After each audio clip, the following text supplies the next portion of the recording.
Kita diskusikan dulu 3 pertanyaan sebelum kita belajar firman Tuhan. Yang pertama, bila saudara diberi kesempatan untuk menjadi seperti orang lain, saudara ingin jadi siapa? Ingin jadi anak orang kaya? Ingin jadi anak raja? Ingin jadi anak presiden? Ingin lahir jadi anaknya Donald Trump? Ingin jadi siapa? Ada yang mau memberi jawaban, respon? Suatu kali saya pulang ke Jakarta, diajak makan oleh seorang businessman, teman saya. Lalu dia bilang, Pak Edi, lihat kamu itu saya senang sekali. Kalau bisa saya seperti Pak Edi, gak punya susah, gak punya khawatir, ya.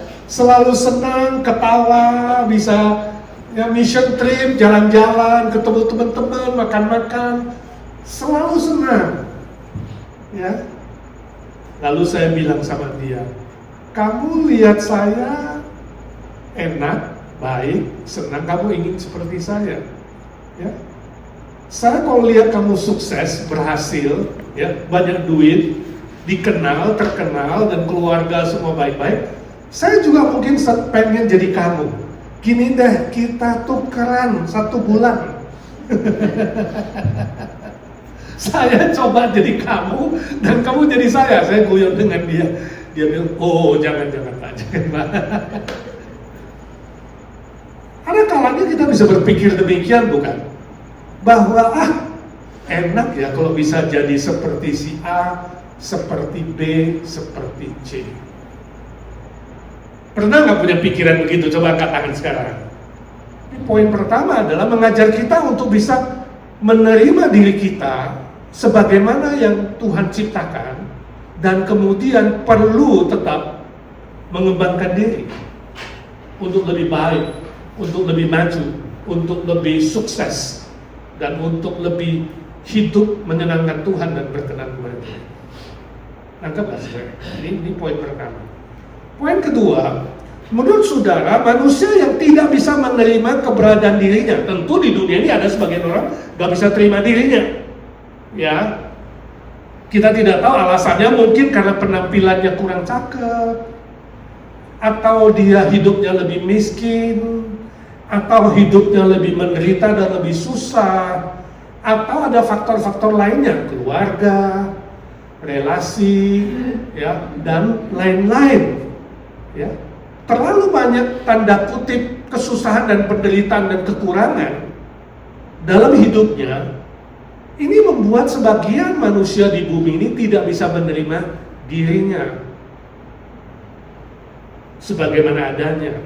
Nah, menurut saudara, apakah manusia yang demikian adalah manusia yang titik 2? Saudara lingkari coba pernyataan yang menurut saudara benar di bawah ini.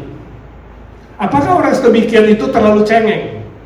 Itu A, ya. Terlalu cengeng sehingga dikit-dikit mengeluh, dikit-dikit menangis, dikit-dikit merasa dikasihani, egois, lalu mikirin diri sendiri, dan merasa hidupnya tidak ada gunanya di bumi ini. Hidupku sia-sia, gak ada gunanya. Jadi begitu berbicara, yang keluar dari pikirannya dan hatinya adalah seperti itu. Cengeng, egois, dan merasa hidupnya tak berguna. Nah, kalau itu betul, saudara lingkari. Betul apa tidak? Atau B, orang sedemikian adalah orang yang tidak puas dengan berkat-berkat yang ada padanya. Sebenarnya dalam dirinya ada berkat-berkat dan anugerah Tuhan, tapi dia tidak merasa puas dengan apa yang dia terima. Maka dia tidak bisa menerima keadaan dirinya. Atau C, dia terlalu sensitif dalam segala hal. Segala hal.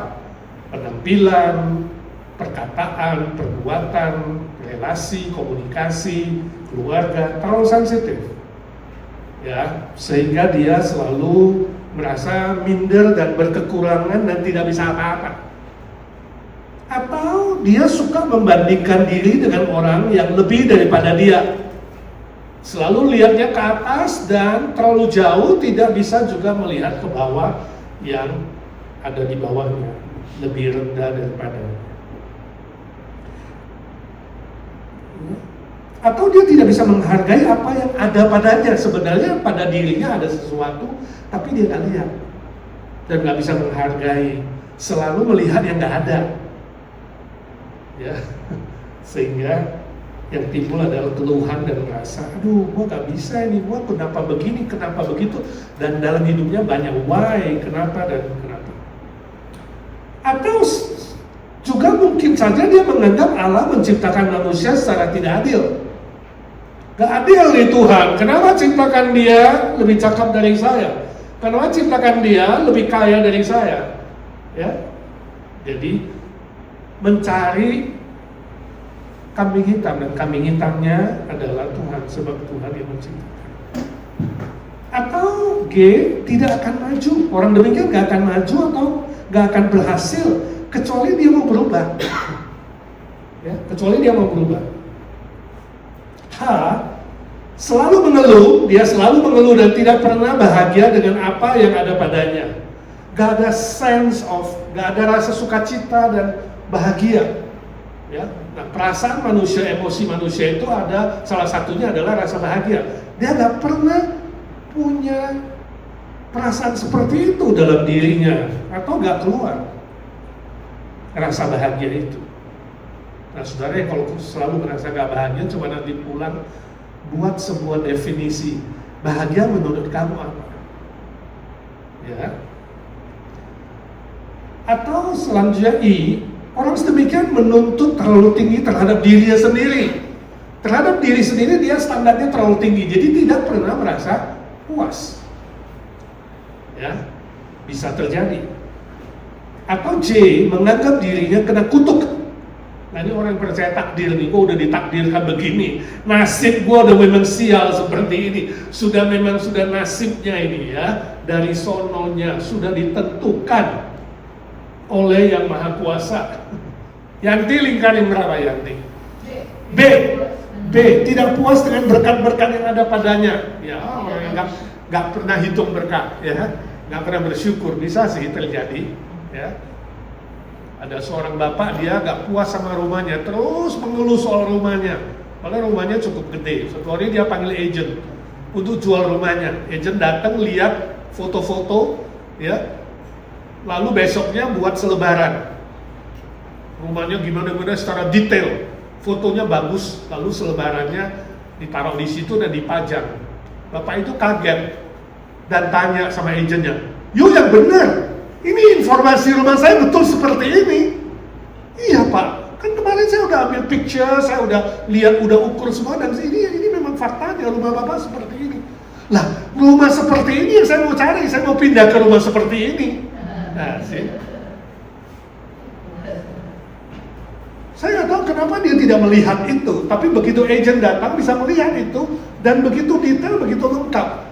Dia mau agent jual, kemudian beli rumah seperti itu detailnya. Nah ini mirip dengan orang-orang yang tidak melihat berkat Tuhan dalam dirinya, lihat berkat Tuhan dalam diri orang lain. Kok dia sehat ya? Kok dia rambutnya bagus ya? Kok ini bagus? Tapi kalau dia ngaca sendiri, ternyata dia juga seperti itu. Menurut saudara, kenapa Allah menciptakan manusia dengan berbagai perbedaan? Kan gak ada manusia yang sama, semuanya beda-beda ini. Baik dalam latar belakang, warna kulit, penampilan, kekayaan, kepintaran, ya, berkat, anugerah, beda-beda. Apakah hal ini adil? Kalau Tuhan menciptakannya beda-beda, apakah Allah termasuk Allah yang adil? Atau kurang adil? Ayo, adil apakah adil? Adil. Kenapa adil? Hah? Supaya ada peperangan.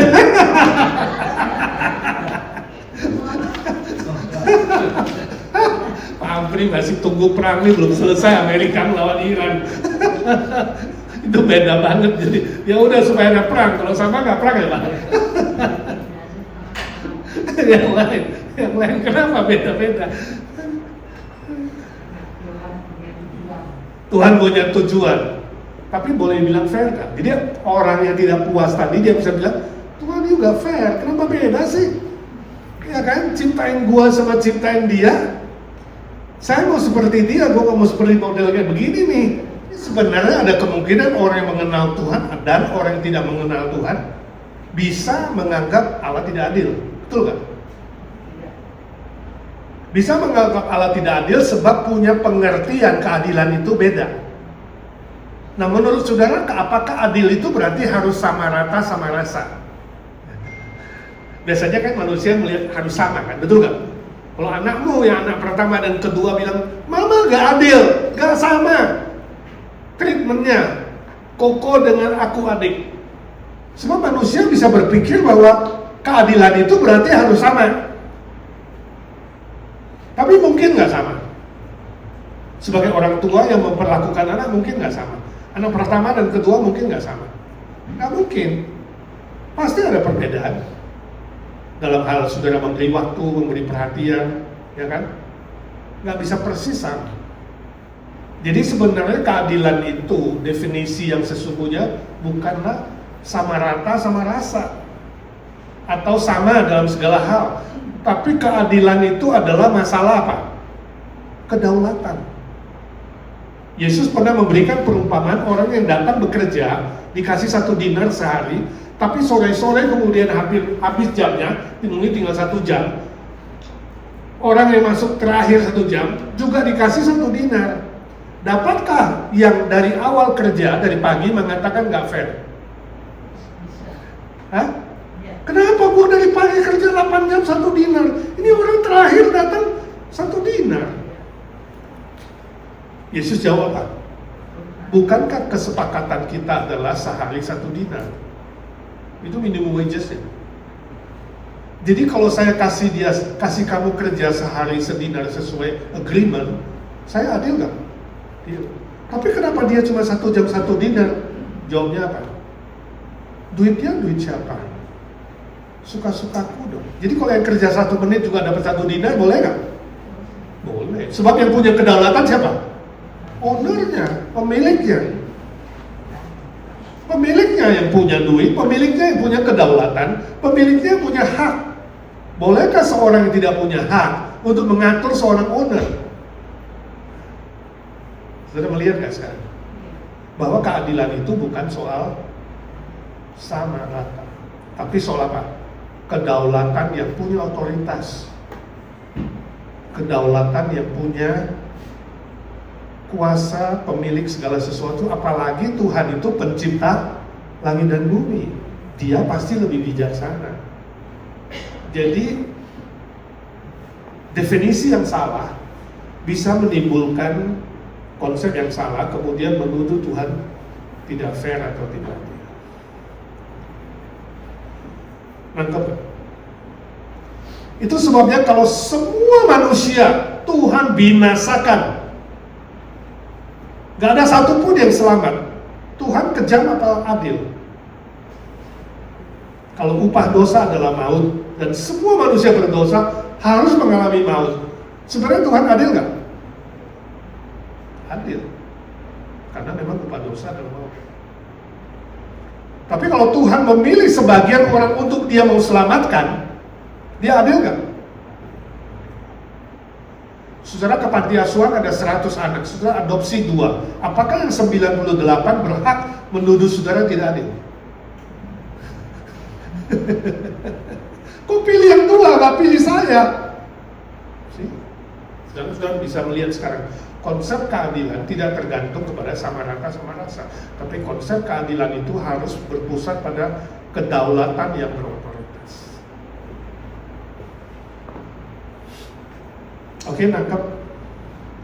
Baik, kalau sudah nangkep, sekarang kita belajar firman Tuhan. Kita lihat apa kata firman Tuhan dalam hal ini. Ya, Mazmur 139 ayat 13 sampai 18, Matius 22 ayat 37 sampai 39. Mari kita membaca bersama-sama. Sebab Engkaulah yang membentuk buah pinggangku, menenun aku dalam kandungan ibuku. Aku bersyukur kepadamu oleh karena kejadianku dahsyat dan ajaib. Ajaib apa yang kau buat, dan jiwaku benar-benar menyadarinya. Tulang-tulangku tidak terlindung bagimu ketika aku dijadikan di tempat yang tersembunyi dan aku direkam di bagian-bagian bumi yang paling bawah. Matamu melihat selagi aku bakal anak, dan dalam kitabmu semuanya tertulis hari-hari yang akan dibentuk sebelum ada satupun daripadanya. Dan bagiku betapa sulitnya pikiranmu, ya Allah, betapa besar jumlahnya. Jika aku mau menghitungnya, itu lebih banyak daripada pasir. Apabila aku berhenti, masih saja aku bersama-sama Engkau. Mazmur 139, 13-18, sangat-sangat indah. Matius 22, 37-39. Jawab Yesus kepadanya, kasihilah Tuhan Allahmu dengan segenap hatimu, dan dengan segenap jiwamu, dan dengan segenap akal budimu. Itulah hukum yang terutama dan yang pertama. Dan hukum yang kedua yang sama dengan itu ialah kasihilah sesamamu manusia seperti dirimu sendiri. Matius 22, 37-39. Nah saudara, dari dua bagian firman Tuhan ini, satu perjanjian lama, satu perjanjian baru, kita akan belajar beberapa kebenaran yang sangat penting dalam topik hari ini. Tak kenal maka tak sayang. Allah memiliki rencana yang indah dan mulia. Rencana. Allah memiliki rencana yang indah dan mulia untuk setiap manusia yang diciptakannya. Sesuai dengan sifatnya yang maha kuasa, maha kasih, dan maha daulat. Itu yang kita baca di 13-16. Jadi Allah menentukan dengan kedaulatannya, dengan kebaikannya, dengan kasihnya, dengan kuasanya ketika menciptakan setiap manusia dengan rencana yang indah dan mulia. Tiap orang punya dari Tuhan. Itu sebabnya berbeda. Aplikasinya, coba pikirkan hal-hal apa saja yang membuat saudara tidak puas atau tidak menerima diri sendiri kalau selama ini ada. Dalam hal apa? Dalam hal penampilan, dalam hal materi, dalam hal keluarga, dalam hal relasi manusia, dalam hal pergaulan, dalam hal apa? Khususnya di Amerika ini dengan begitu banyak keinginan dan kebutuhan yang kadang-kadang bercampur aduk keinginan dan kebutuhan itu. Hal apa yang membuat saudara tidak puas? Lalu mohon Tuhan menolong saudara belajar menerima sifat Allah. Ini yang paling penting.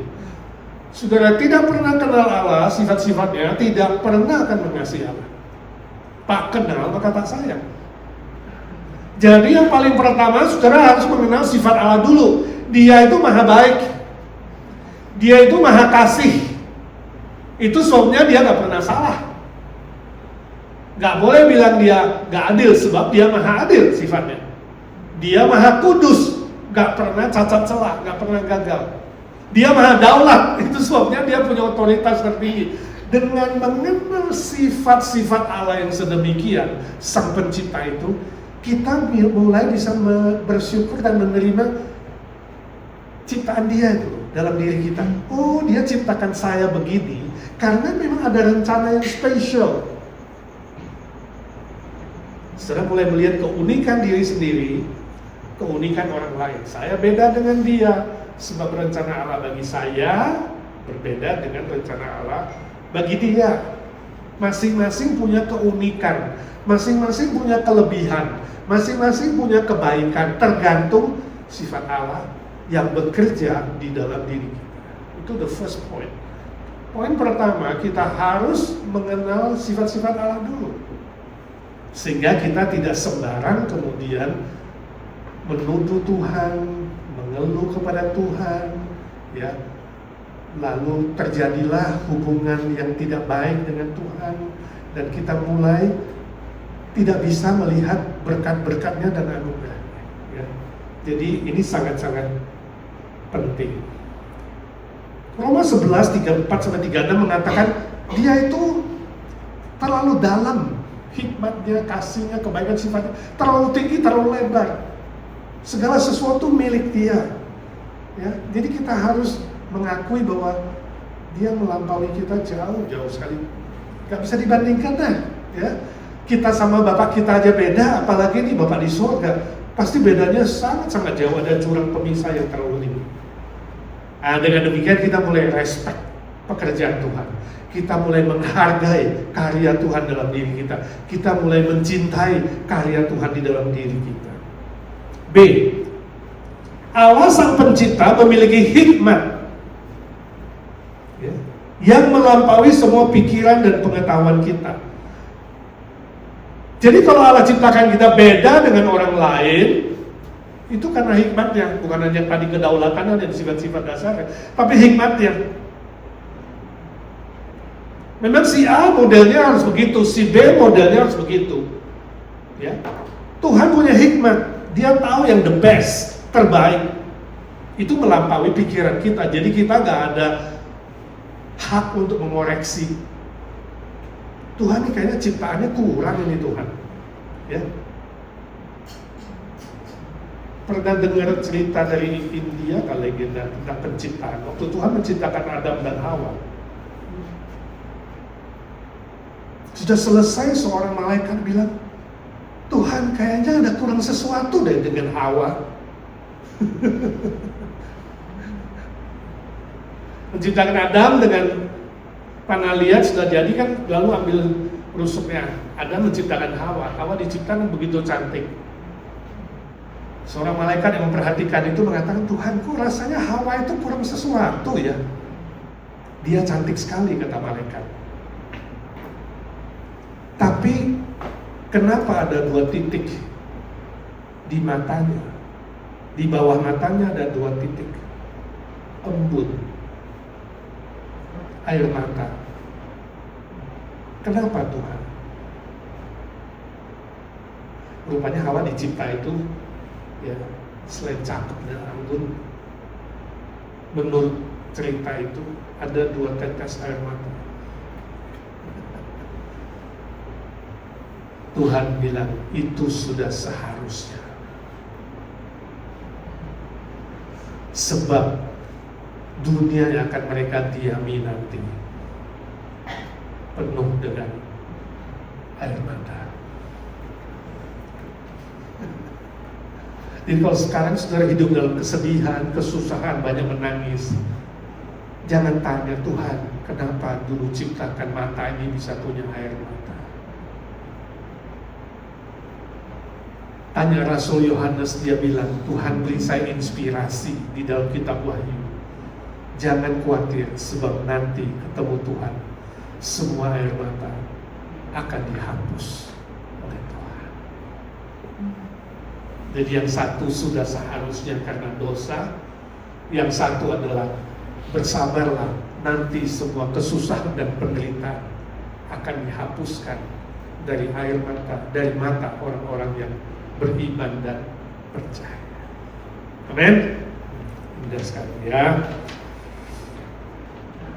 Allah yang maha hadir, jadi tadi maha hikmat, melampaui pikiran kita, itu ditambah dengan satu Allah yang maha hadir, menjadi jawaban atas semua pertanyaan dan keterbatasan kita. Itu 17 dan 18. Pemazmur coba menghitung semua pengetahuan Tuhan, sifat Tuhan. Dia bilang terlalu banyak Tuhan, gak bisa aku menghitung, sudah seperti pasir. Walaupun aku stop berhitung, aku bersyukur Tuhan, aku gak bisa, tapi Engkau tetap bersamaku. Ini indahnya. Seringkali dalam pergumulan hidup kita ada persoalan, kesusahan, penderitaan yang memang gak ada jawabannya. Kita coba cari di mana, gak mungkin ketemu. Tetap gak ada jawaban, seolah-olah Allah itu diam. Tapi sesungguhnya Tuhan itu maha hadir dan ada di samping kita. Itu sudah cukup walaupun gak ada jawaban. Nah, ini menjadi sebuah kekuatan bagi orang-orang percaya. Walaupun gak ada pertanyaan, Tuhan aku tahu Kau tidak pernah meninggalkan aku. Jadi waktu aku susah, aku gak ada jawaban, Engkau ditinggalkan sendirian dan kesepian, aku tahu Tuhan, Engkau tidak pernah meninggalkan aku. Itu sebabnya Yesus mengatakan, aku selalu akan menyertai-Mu hingga kesudahan jalan. Aku tidak berubah dulu, sekarang, dan selama-lamanya. Sebab Yesus pernah ditinggalkan sementara waktu oleh Sang Bapa ketika dia tergantung di kayu salib karena dosamu dan dosaku. Tapi setelah itu Yesus membayar hutang dosa kita. Kita menerima berkat-Nya, melampaui semua penderitaan dan kesusahan, yaitu penyertaan Tuhan selama-lamanya. Kemahahadiran Tuhan adalah jawaban dari semua penderitaan dan kesusahan dan ketidakmengertian kita di muka bumi ini. Amin. Yang terakhir, C. Tujuan kita diciptakan adalah untuk menerima keselamatan di dalam Yesus Kristus. Itu yang jauh lebih penting daripada penampilan, daripada harta, daripada materi dan apapun. Sebab kalau kita tahu aku diciptakan kayak begini,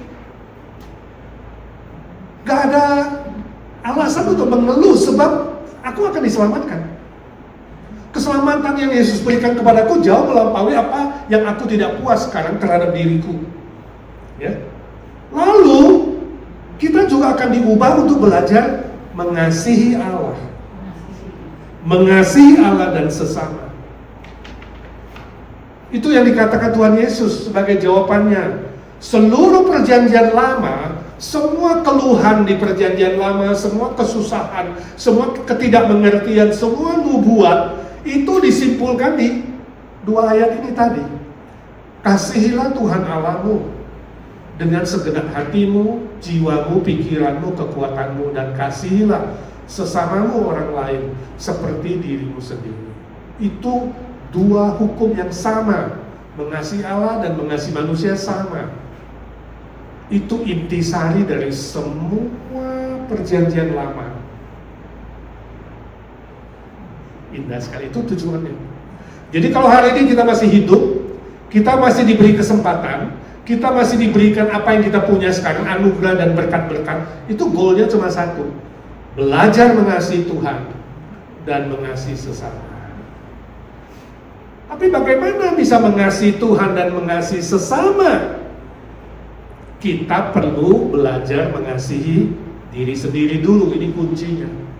Kasihilah dirimu, baru bisa mengasihi orang lain. Dimulai dari mengenal diri, menerima diri, menghargai diri, dan membangun diri. Ini penting. Tanpa itu saudara tidak bisa mengasihi Allah, gak bisa mengasihi manusia, sebab saudara tidak menerima diri. Ini dulu kuncinya. Tak kenal maka tak sayang. Kenali dirimu, terima dirimu, bangga terhadap dirimu, hargai, temukan hal-hal yang indah, kemudian baru bisa mengasihi Tuhan dan mengasihi sesama. Hukumnya sama. Ya, penting sekali. Efesus 2:10 mengatakan kita diselamatkan dan kemudian dijadikan masterpiece. Masterpiece itu apa? Kayak lukisan, pelukis-pelukis top itu lukisan yang paling terkenal, lukisan yang paling mahal, yang paling indah. Jadi setiap manusia walaupun beda, di mata Tuhan adalah sebuah masterpiece, adalah sebuah karya seni yang paling top, paling tinggi. Jadi pulang lihatlah dirimu di cermin, lihat dari ujung rambut sampai ujung kaki, dan berkata kepada orang di cermin itu, aku bersyukur kepada Tuhan sebab kau adalah masterpiece, ciptaan yang paling tinggi nilainya, ciptaan Sang Pencipta. Nah, saudara mulai mengasihi diri, menerima diri, mengembangkan diri, ya. Jadi jangan pernah khawatir, ragu, bersungut-sungut atau mengeluh terhadap diri, apalagi menghina diri dan menolak diri, lama-lama bisa bunuh diri. Ya, ini sangat-sangat berbahaya. Kita harus yakin 100% Tuhan kita gak pernah buat salah, Tuhan gak pernah gagal, Dia gak pernah tidak adil, Dia gak pernah melakukan hal yang jahat, selalu baik, selalu baik. Ya, kita ini terlalu kecil dibandingkan dengan Sang Pencipta. Yang terakhir, coba tuliskan sebanyak mungkin hal-hal yang baik dan positif. Nah, ini PR saudara, Pulang di rumah, selain lihat cermin, ngomong sama orang yang di cermin masterpiece, puji dia, bangga terhadap dia. Habis itu saudara, ambil cari kertas. Kalau nggak bisa malam ini, besok tulis satu-satu hal yang baik dan indah dan positif dari masterpiece ini. Nah, saudara mulai tulis. Pasti ada ciptaan Tuhan. Ya, mungkin ada 5, ada 7, ada 10, tulis sebanyak mungkin.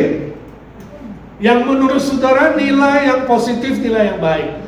Lalu bersyukur kepada Tuhan satu persatu. Aku bersyukur kepadamu Tuhan, sebab Engkau menciptakan hidupku kecil lubangnya, supaya kalau hujan tidak masuk air hujan. Aku nggak tahu. Mulai bersyukur. Tuhan, aku bersyukur kepadamu, sebab aku diciptakan tinggi, besar, kokoh, dan kekal, supaya kalau ada angin kencang, aku nggak ditiup dan hilang melayang. Misal, I don't know what, kelebihanmu. Ya, baik secara fisik, secara mental, secara karakter, secara rohani, secara materi, apa saja. Pasti ada hal-hal yang baik. Amin. Lalu mulai mengucap syukur. Ya, katakan, Tuhan, aku bersyukur ciptaanmu ajaib dan mulia di dalam aku. Ya. Maka saudara akan diperbaharui dengan pemikiran yang baru. Transformasi pikiran, karena Roma 12 ayat 2, diubah. Saudara memandang segala sesuatu dari sudut pandang Allah, bukan lagi sudut pandang diri sendiri. Jadi mindset kita, definisi kita, konsep kita mulai diubah dari sudut pandang Tuhan yang selalu maha baik. Roma 8:28, apapun yang terjadi kelak ujungnya adalah kebaikan, asal saudara sungguh-sungguh tetap setia beriman dan mengasihi Tuhan. Amin. 1 Tesalonika 5:18 mengucap syukurlah dalam segala hal. Segala hal. Sebab itulah yang dikehendaki Allah di dalam Tuhan kita Yesus Kristus.